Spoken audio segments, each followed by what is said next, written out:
우리에게 주시는 말씀은 마태복음 5장입니다. 1절에서 12절까지만 합독합니다. 예수께서 무리를 보시고 산에 올라가 앉으시니 제자들이 나온지라 입을 열어 가르쳐 이르되 심령이 가난한 자는 복이 있나니 천국이 그들의 것이며 애통하는 자는 복이 있나니 그들이 위로를 받을 것이며 온유한 자는 복이 있나니 그들이 땅을 기업으로 받을 것이며 의에 줄이고 목마른 자는 복이 있나니 그들이 배부를 것이며 긍휼히 여기는 자는 복이 있나니 그들이 긍휼히 여김을 받을 것이며 마음이 청결한 자는 복이 있나니 그들이 하나님을 볼 것이며 화평하게 하는 자는 복이 있나니 그들이 하나님의 아들이라 일컬음을 받을 것이며 의를 위하여 박해를 받는 자는 복이 있나니 천국이 그들의 것임이라. 나로 말미암아 너희를 욕하고 박해하고 거짓으로 너희를 거슬려 모든 악한 말을 할 때에는 너희에게 복이 있나니 기뻐하고 즐거워하라. 하늘에서 너희의 상이 큼이라.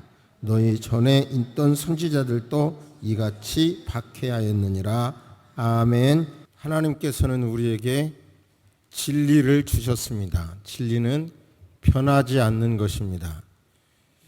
그런데 이 진리는 이성으로 세상의 눈으로 보면 말도 안 될 때가 있습니다. 그러나 진리는 진리입니다. 오늘 설교 제목을 역설적인 진리라고 말씀을 드렸는데 이성으로는 이해가 안 돼도 하나님 말씀이 옳은 거구나를 철저하게 인정하는 계기 말씀이 되기를 주의 이름으로 축복합니다. 성경을 구약, 신약으로 우리가 구분하죠. 구약과 신약. 그리고 내용으로 보면 율법과 복음으로 구분합니다. 좀 구약 성경을 조금 더 분류를 해보면 인류 역사로부터 시작해서 이스라엘 민족이 형성될 때까지 모세 오경이 있죠. 그리고 사사 시대를 지나서 왕정 시대, 통일 왕국 시대를 지나서 분열 왕국 시대가 구약 성경의 내용이고 그 기간 동안 시라든지 잠언이라든지 이런 내용이 욥기, 시편, 잠언, 전도서 이런 내용이죠. 그리고 이제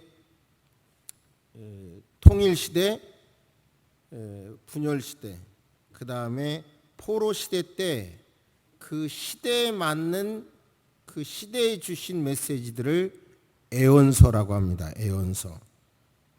이사야, 에레미야, 에가, 호세아, 요엘, 아모스, 오바댜, 요나, 미가, 나홈, 하박국, 스바냐는 왕정 시대에 기록된 거고요. 포로 시대는 에스겔, 다니엘, 학개, 스가랴, 말라기가 포로 시대에 기록된 말씀입니다. 이것을 양으로 보면 이사야, 에레미야, 에가, 에스겔, 다니엘을 대선지서, 또 호세아, 요엘, 아모스, 오바댜, 요가, 미가, 나훔, 하박국, 스바냐, 학가, 스가랴, 말라기를 소선지서라고 합니다. 이렇게 구분하는 이유는 바로 구약 성경의 애언서가 노스트라다무스 같이 먼 날 알 듯 모를 듯한 말로 애언하는 내용이 아니고 예수님이 태어나신다라고 하는 미래 사건의 애언도 있지만 그 당시에 애언을 한 거예요. 그 현장에서 그 땅을 밟고 그 땅의 역사 속에서 그 땅의 왕에게, 그 땅의 제사장에게, 그 땅의 귀족들에게, 그 땅의 백성들에게 구체적으로 한 내용입니다. 이해가 되십니까? 그러니까 애언서는 성경은 그래서 땅을 밟고 읽어야 된다는 말이 있죠. 그래도 이제 저도 한번 성지순례를 가고 싶다, 이제 기도하고 싶더라고요. 아직까지는 이런저런 이유로 안 갔는데 그 이유는 구약의 내용도 그 땅에서 그 공기를 마시면서 또 그 역사는 돌이킬 수 없지만 그 역사의 배경 속에 기록된 게 성경이거든요. 그래서 많은 사람들이 성지 순례를 하게 되죠. 구약의 이스라엘 나라에 중요한 리더들이 있었는데 그게 바로 왕, 제사장, 선지자, 다른 말로 예언자였죠. 우리가 예수님의 삼중직을 왕 중에 왕, 선지자 중에 선지자, 제사장 중에 제사장이라고 하지요. 여기서 중요한 것은 교회가 왕 같은 역할, 제사장 같은 역할, 선지자 같은 역할을 그 시대에 해야 된다는 말이에요. 교회가 빛과 소금의 역할을 감당한다고 하면서 결국은 뭐예요? 예언적인 사역이 없으면 시대가 지나고 나서 탄식하죠. 근데 이제 그 예언을 한다는 게 참 어렵죠. 너무 세상적으로 나갈 수도 없고 그렇다고 비유로만 말할 수도 없고 그래서 어려워요. 그러나 다툼이 없는 이야기는 구약 성경에 예언서가 있고 구약 성경의 예언서는 그 역사 그 땅을 밟고 그 속에서 되졌지 추상적인 얘기가 아니라는 얘기죠. 그래서 얼마 전에 개신교의 형태가 방점, 초점을 개인 구원에 두느냐 사회 구원에 두느냐 이게 흘러가는 큰 두 흐름이라고 그랬잖아요. 그런데 개인 구원을 하다가 보면 그것도 맞고 사회 구원도 맞다 보지만 또 오히려 더 잘못될 수도 있고 그게 기독교 역사예요. 근데 이것을 잘 어떻게 조화를 이루느냐가 항상 어려운 것입니다. 예언의 내용을 보면 선악과 따먹으면 죽는다? 예언 어겼어요. 그 결과 그 파급 효과가 오늘까지 오잖아요. 시집가고 장가가고 먹고 마시는 데만 너무 집중하지 말아라. 그거 무시했어요. 그 결과 노아 시대 때 물속에 다 심판당해서 죽고 말죠.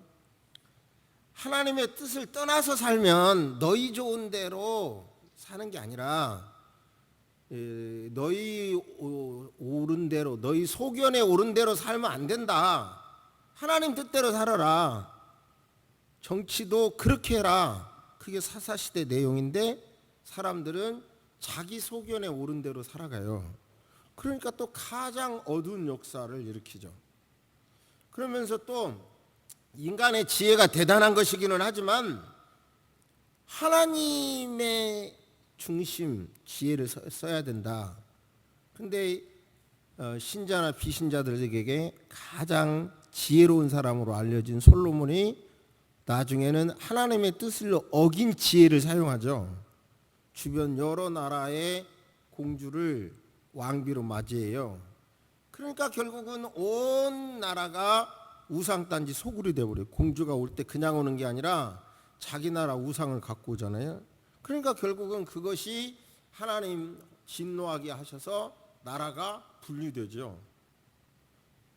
계속해서 구약 성경 내용을 말씀하는 겁니다. 하나님을 섬겨라.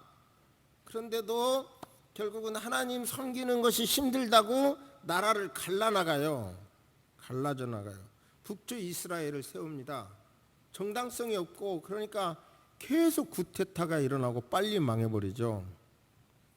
하나님께 돌아와라 돌아와라. 하나님 뜻 중심으로 살아라. 우상 숭배하지 말라니까. 애굽, 바벨론, 아스루 의지하지 말라니까. 그런데 정치인들은 거기에 더 방점을 둬요. 그럼 결국은 포로로 끌려가요. 포로로 끌려가서 이제 통곡하니까 참여하니까 돌아가라. 하나님이 돌아보려시고 돌아와서 그들이 성전을 건축하고 또 그 다음에 성곽을 보수하고 그 다음에 신앙 부흥을 회복하는 것이 구약의 내용이에요. 결국은 뭐예요? 이제 쉽게 제가 말씀을 드린 건데 이제 제가 성경을 가지고 설교를 바탕으로 설교를 하면서 물론 지금도 그 성경의 원문을 성경에 쓰여진 그 원어를 그냥 하나도 모른다는 생각을 가지고 거의 낱말 분석을 해요. 설교할 때마다 제가 주일날 설교는. 그렇지만 이제 물론 책을 보지만 제 마음속에 이 본문이 정말 하나님 왜 주셨습니까? 이제 목회하는 시간도 되고 해서 그런지 자꾸 그걸 기도하거든요.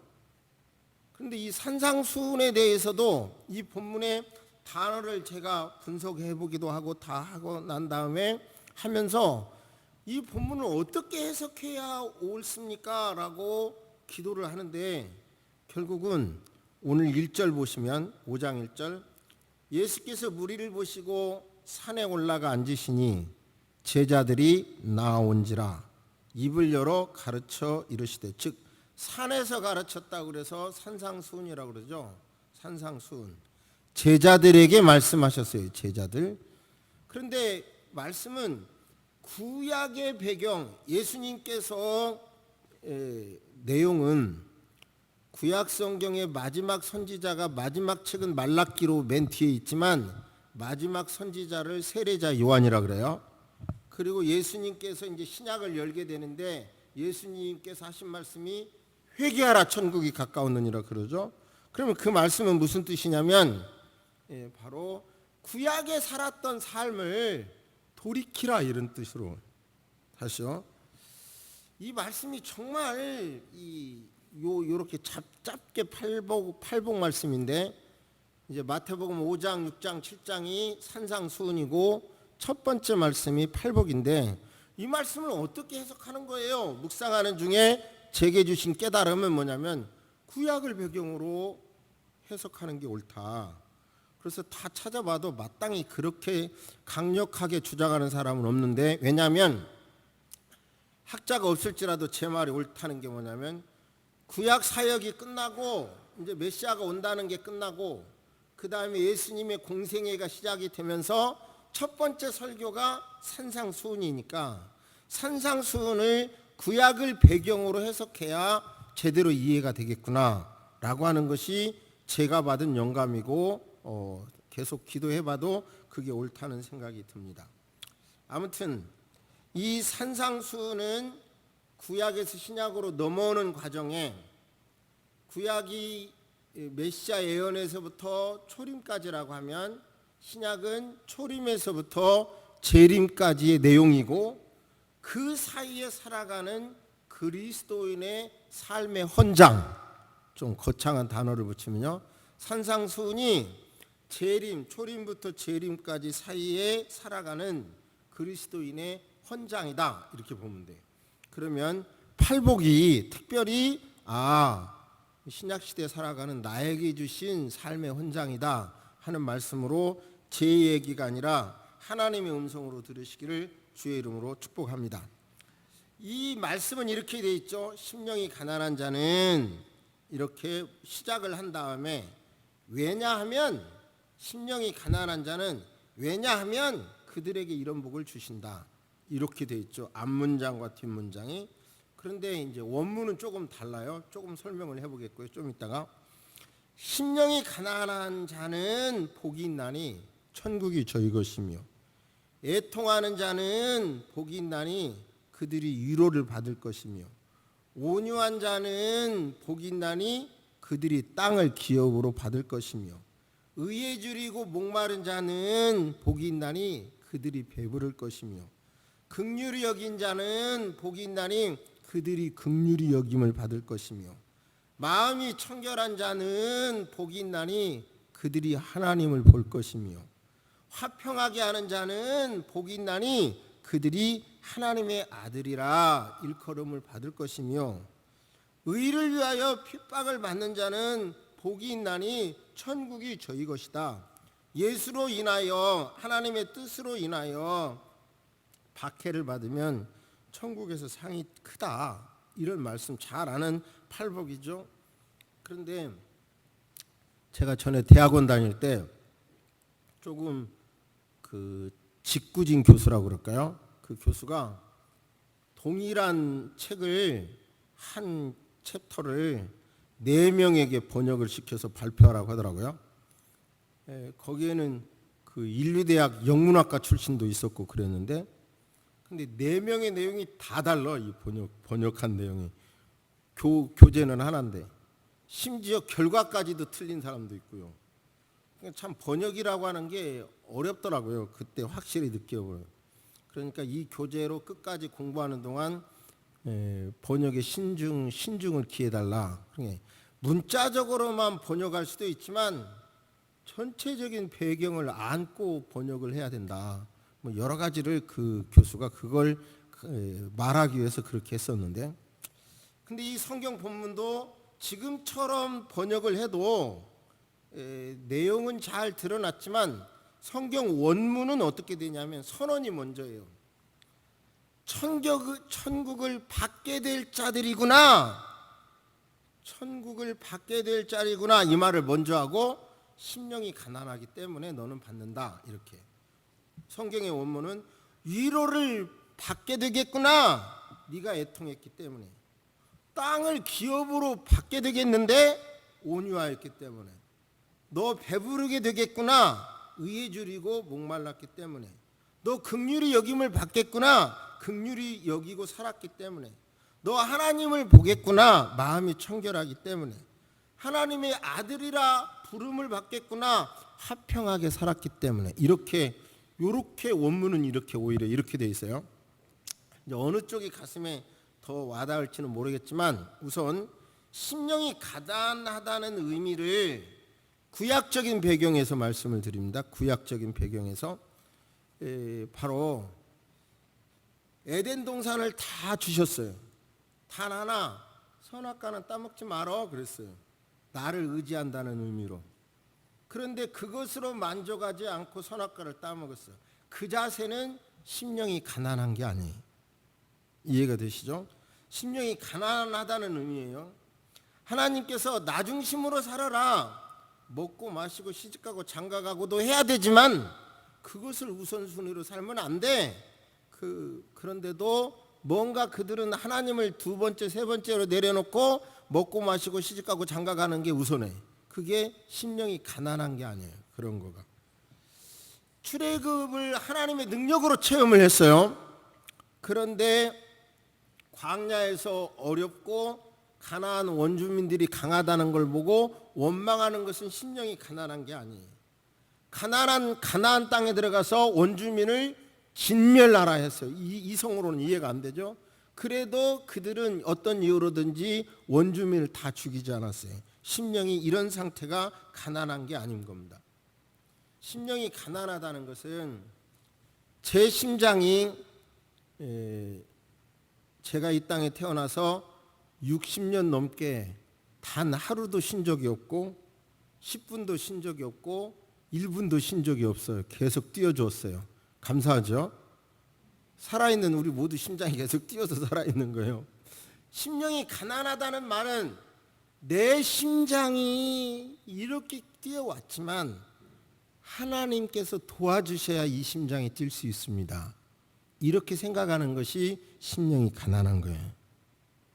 그러니까 어떤 제도나 인간으로 아무리 노력을 한다고 해도 하나님이 도와주시지 않으면 안 됩니다. 하나님을 섬기는 게 어려워. 그러니까 나라를 10지파를 끌어안고 나가. 어찌 보면 똑똑한 거죠. 그러나 결국은 그들은 더 말씀 중심으로 사는 사람은 2지파밖에 안 돼도 거기는 더 오래 가잖아요. 그러잖아요. 여기서 심령이 가난하다는 의미를 절실히 깨달으시기를 바랍니다. 애통한다는 것은 뭐냐면 말하자면 말씀드린 대로 잘못된 것을 보면서 애통하는 거예요. 왜 선악과 따먹지 말라고 했는데 우리 조상은 따먹었지?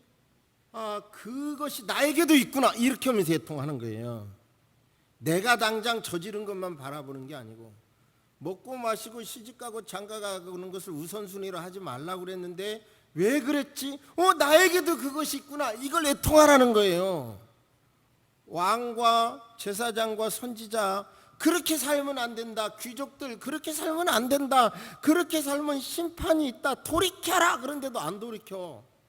안 돌이키고 있는 그들을 위하여 기도하는 게 애통하는 마음인 거예요.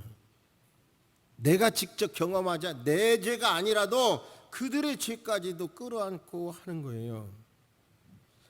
하나님 없이 애굽이고 바벨론이고 아수르로 의지하면 될 것 같다고 주장하는 저들을 보면서도 애통하라는 거예요.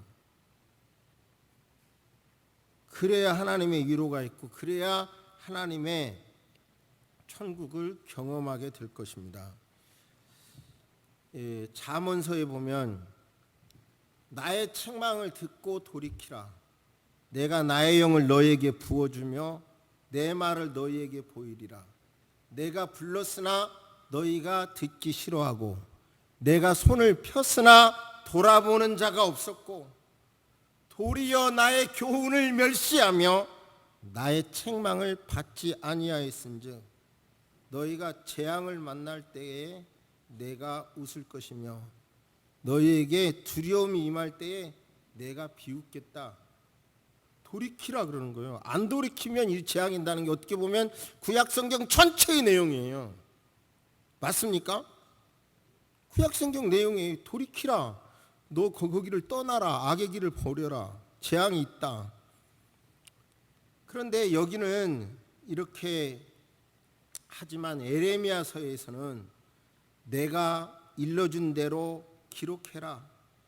유다 가문이 내가 그들에게 내리려 한 모든 재난을 듣고 각기 악한 길에서 돌이키리니 그리하면 내가 그 악과 죄를 용서하리라. 돌이키면 용서하리라. 아니 요나서를 잘 알잖아요. 하나님의 심판이 있습니다 외치니까 돌이켰잖아요. 그 돌이키면 산다는 거예요. 바로 돌이키지 않는 요나는 남의 민족을 위하여 아니 미운 민족을 위하여 그런 회개 메시지를 선포하기 싫어서 다른 데로 가다가 어려움 당하잖아요. 그럼 우리는 뭐예요? 하나님이 도와주셔야 삽니다. 그렇지 않으면 안 되는데요. 그러면서 그렇지 않고 하나님 없이도 살아갈 것 같은 사람을 바라보면서 기도하자는 거예요.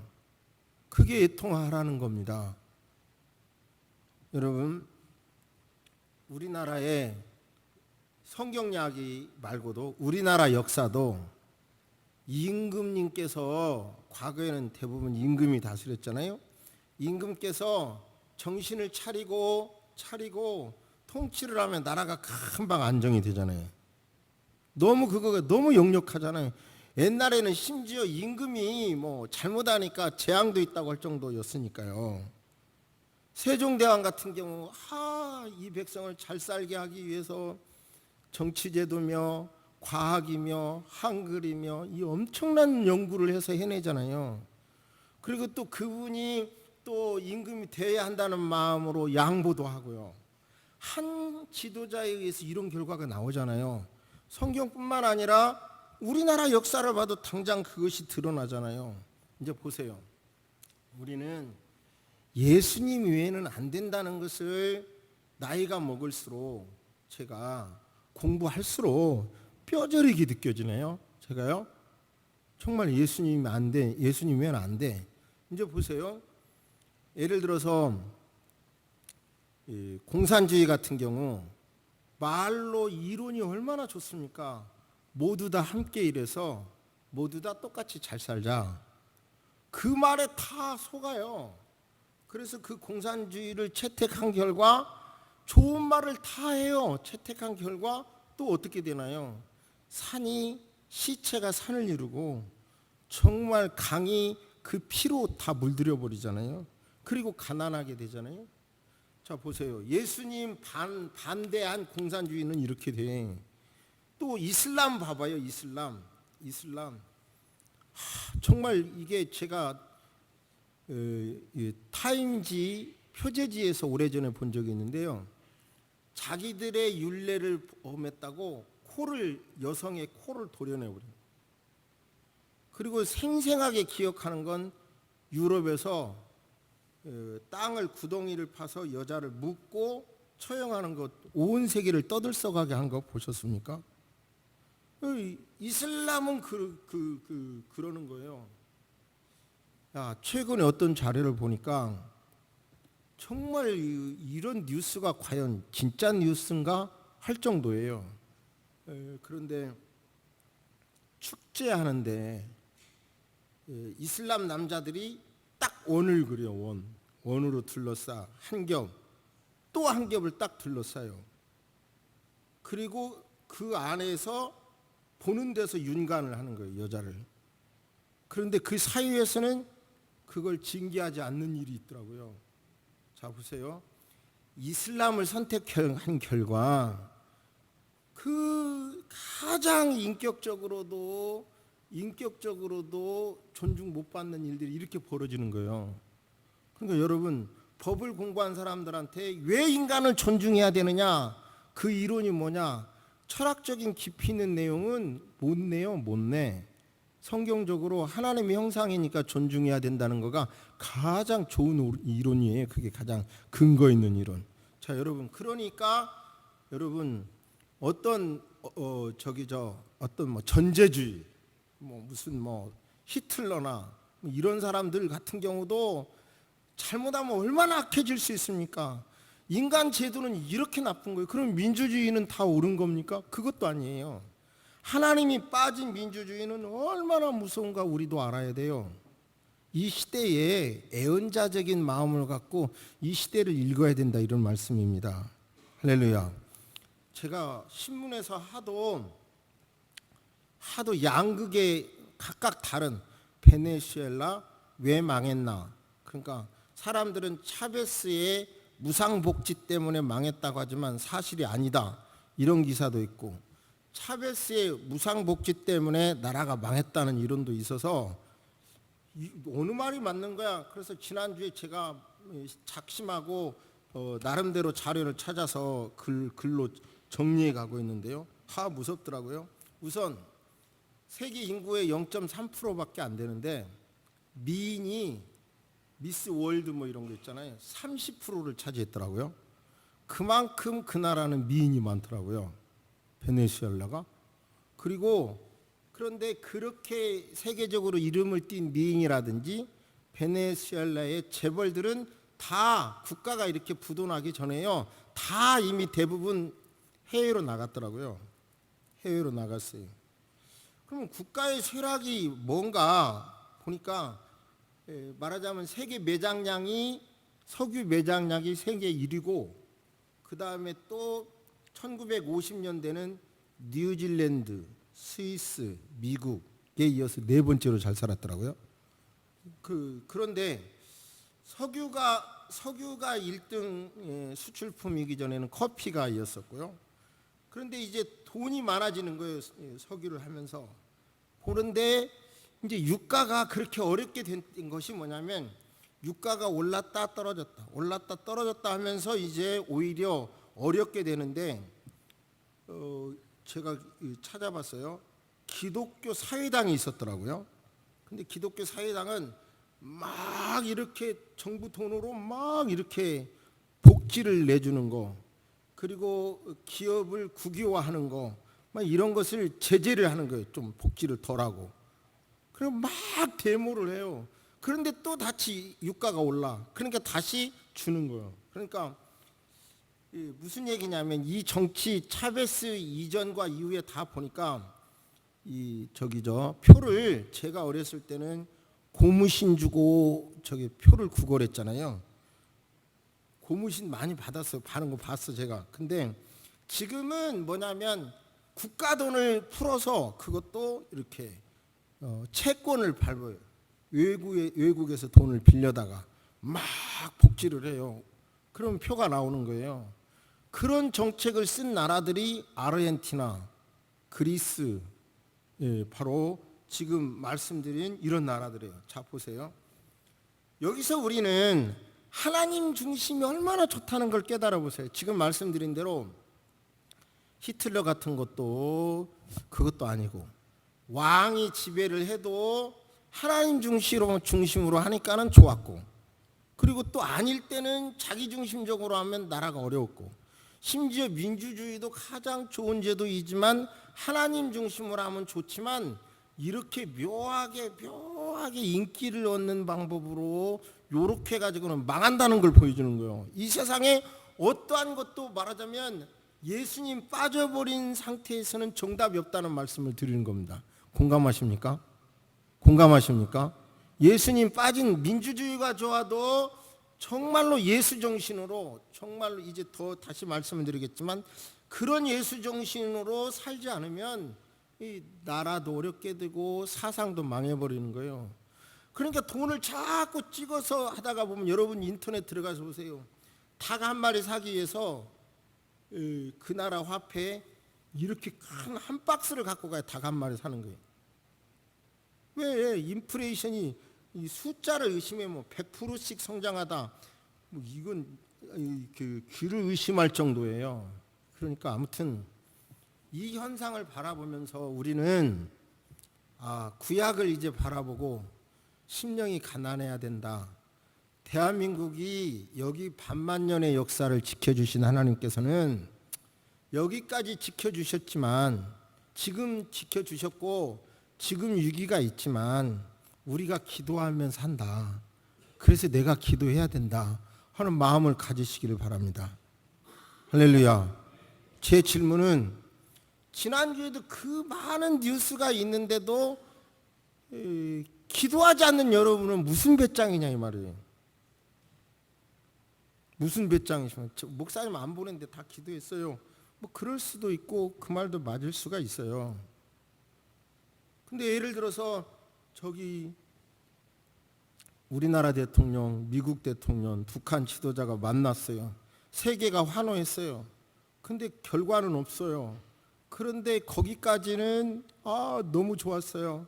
그런데 미국의 당장 언론은 그 뒤로 현 상태에 핵을 동결한다 할 가능성이 있다고 뉴스가 자꾸 나와요. 그런 뉴스 들으면서 기도가 안 나오나요? 아니, 북한은 핵을 갖고 있고 우리는 핵이 없는 상태로 된다면 이렇게 신앙생활 그냥 할 수 있겠다고 생각하세요? 저는 못한다고 봐요. 종속이 되면요, 그리고 한 나라의 두 국가 체제가 만약에 종전이 되고 미군이 철수한다고 한다면 그 상태로 나라가 될 거라고 생각하세요? 각각의 생각은 다르겠지만요, 확실한 것은 정말로 애언자적인 기능이 있다면, 우리 그리스도인들이 세상의 소금과 빛의 역할을 감당해야 된다면 이런 뉴스를 들으면서 기도해야 된다는 말씀입니다. 기도하지 않는다는 건 비극이라고요. 지난주에 우리가 그동안 고민을 했던 게 뭐예요? 왜 외교를 자꾸, 이제 저는 초보학자지만 법적으로 볼 때 일본과의 문제도 끝났는데, 징용 문제고 위안부 문제가 끝났는데 왜 자꾸 이러지? 이러다 외교가 어렵지 않게 되나? 막 이렇게 했는데 아닌 게 아니라, 지난주에 뉴스 보면서 여러분 이런 게 간단한 문제라고 생각하십니까? 이 나라를 위해서 국가가 어찌 됐든 나는 신앙생활하고 나는 그냥 어려움 없다 생각하십니까? 천만의 말씀이에요. 제도와 개인과는 뛸래야 뛸 수 없는 관계입니다. 제발 여러분이요, 심령이 가난해지시기를 바랍니다. 어떠한 것도, 예수님의 어떤 것도 나를 지켜줄 것이라고 하는 믿음을 버리시기를 바랍니다. 예수님이 있어야 한다는 믿음이 심령이 가난한 믿음입니다. 그 믿음을 가지시기를 주의 이름으로 축복합니다. 할렐루야. 그 믿음을 가져야 돼요. 애통, 내 가정이 어떻고 내가 어떻게 되고 해서 이런 애통 말고요, 범위로 이 민족을 끌어안고 세계 평화를 끌어안고 여러분요, 애통하시기를 바랍니다. 애통하면서 기도합시다. 할렐루야. 기도해야 됩니다. 그러면 이제 마지막으로, 오늘 설교가 좀 길어지는데요, 정말 어떻게 그리스도인이 살아야 되느냐, 제가 어떻게 설교를 해야지, 하도 그것도 말이 많아서 종교개혁자들의 박사 논문을 쓰면서 개혁자들의 사상을 다 연구해봤어요. 한마디로 정리하니까 하나님께 영광이에요. 종교개혁의 핵심은 한번 따라서 하십니다. 하나님께 영광. 그냥 다 정리해보면 많은 말이 있어요. 그렇지만 한마디로 정리하니까 하나님께 어떻게 해야 하나님께 영광 돌리지? 그런데 요즘 이런 단어가 있어요. 얼마 전에 제가 설교 인용한 적인데요. 페이버라는 단어가 있어요. FAVOR. 그런데 이걸 번역할 단어가 없대요. 정확하게 보니까 번역할 내용은 하나님이 원하시는 일을 위하여, 하나님이 보시기에 좋은 일을 위하여 내가 희생을 감당했을 때 하나님은 은혜를 주신다는 단어예요. 그 한 사례로 우리 한국인으로서는 미국에서 가장 성공한 분이라고 하는 분이 하형록 씨라고 하는 분이에요. 하형록 씨. 근데 그분이 32살에 목사님 아들인데 32살에 고속도로를 운전하다가 심실 빈맥으로 의식을 잃어요. 그 다음에 여러 이제 치료를 받으면서 결국은 심장 이식을 해야 된다는 판명을 받습니다. 그런데 심장이라는 게 어디서 그냥 사오는 게 아니잖아요. 한 달, 두 달, 세 달, 네 달, 5달을 기다려서 심장 이식할 심장을 만난 거예요. 그때 말을 합니다. 선생님, 이제 당신에게 맞는 심장을 찾았습니다. 이제 수술합니다. 얼마나 좋았어요? 그리고 이제 죽었구나 했는데 살아났다 싶은 거예요. 그런데 바로 옆방에서 의사들끼리 하는 이야기를 듣게 됩니다. 이 임신모 출산하는 이 산모가 이틀 안에 심장 이식을 안 하면 죽는데 의사들이 하는 얘기를 들어요. 그러니까 이 사람이 갈등을 하다가 제게 주기로 한 그 심장을 저 여인에게 주세요 결정을 해요. 말을 해요. 그러니까 처와 그 다음에 자식들은 굉장히 반대를 하죠. 그래도 나는 또 한 번 견뎌본다. 더 기다려보지.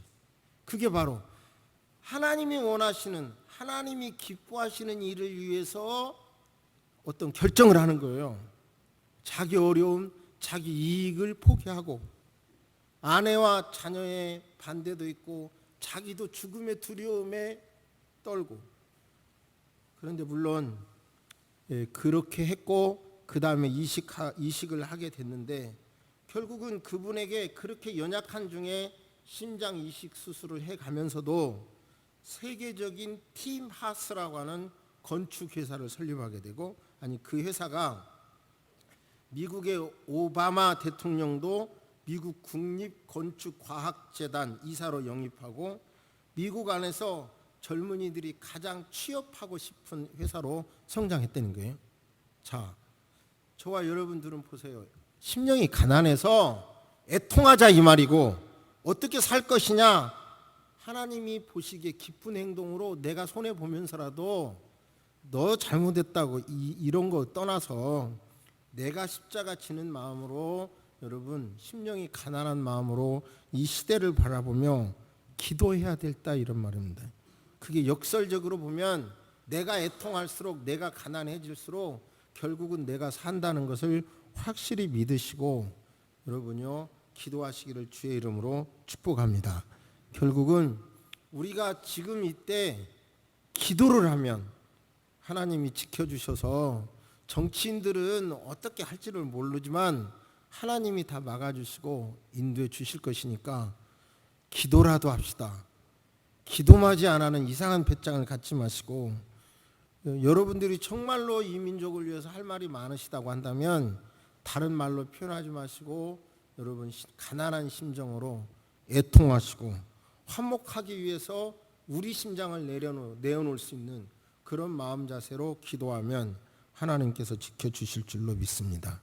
오늘 말씀이 하나님의 음성으로 들려지게 된 줄로 믿습니다. 묵상하십니다.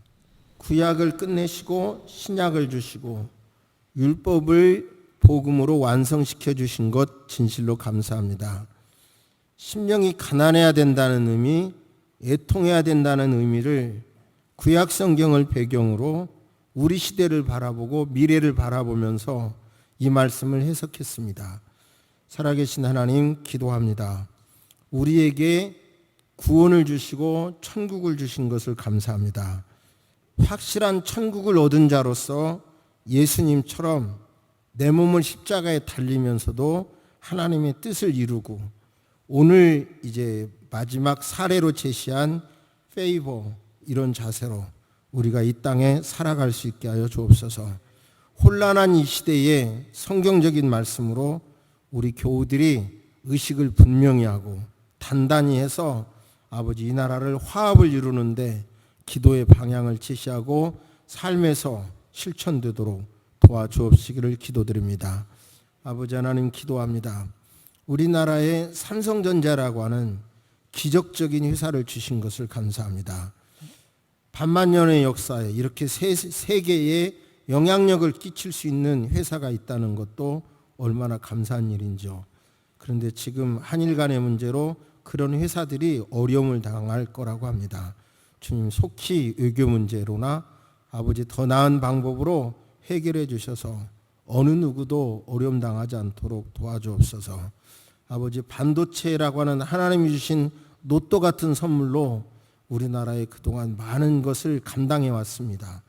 아버지요, 이런 것을 잃어버리더라도 경제가 어려움 당하지 않도록 통치자들에게 지혜를 주시고 기업인들에게 능력을 주시고 과학자들에게 은혜를 주셔서 대처해 나갈 수 있는 능력을 아버지 또 다른 길을 아버지 펼쳐나갈 수 있는 길을 허락하여 주시고 발목을 막는 여러 가지 제도나 법도 하나님께서 풀어주시옵기를 기도드립니다. 베네수엘라 그런 것을 답습하지 않도록 아버지 그런 반면교사를 우리가 삼아서 기도할 수 있도록 도와주옵소서. 지금은 우리 주 예수 그리스도의 은혜와 우리 하나님의 놀라우신 사랑과 성령님의 감화감동 교통하심이 이제로부터 영원토록 함께 있을지어다. 아멘.